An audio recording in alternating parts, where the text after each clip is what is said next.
Agriculture department Skardu की तरफ से कैटेगोरिकली यहाँ पे मुख्तलिफ जगहों पे पहले क्वारंटाइन सेंटर्स पे स्प्रे करवाए थे, जिसमें वही क्लोरीन और ब्लीच वगैरह मिला के। इस क्लोरीन का फ़ायदा ये है कि ये कोरोना जो वायरस है उसको मार देती है, और जो पर्सनल हाइजीन है उसी तरह से हमें कंटेक्ट जो हाइजीन है या जो सरफेस हाइजीन है उसका भी ख्याल रखना चाहिए। तो इसी अहमियत को जहन में रखते हुए हमने यहाँ पे स्कर्दू में जितने पब्लिक प्लेसेस हैं जहाँ पे लोगों का ज़्यादा आना जाना होता है मोर ऑफन, तो वहाँ पे हम लोग ये स्प्रे शुरू करवाए हुए। इसमें रेस्क्यू 1122 का मैं बहुत ज़्यादा शुक्रगुजार, उन्होंने अपनी सारी जो रिसोर्स है वो लगाया हुआ है, ह्यूमन रिसोर्स और जो मशीन वगैरह है। और इसके अलावा पुलिस डिपार्टमेंट ने हमें यहाँ पे मुख्तलिफ़ जगहों पे स्प्रे करवाने के लिए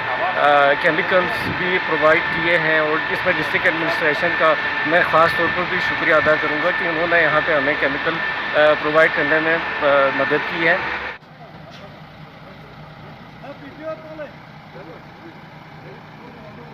आज हमने कैंपेन शुरू किया है, ये रेस्क्यू 1122 एग्रीकल्चर डिपार्टमेंट और पुलिस डिपार्टमेंट ने,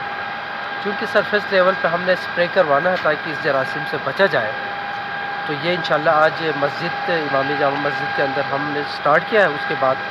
और बहुत सारे मसाजिद चले जाएंगे और रोड साइड पे जितनी बड़ी बिल्डिंग्स हैं उसमें हम कर लेंगे।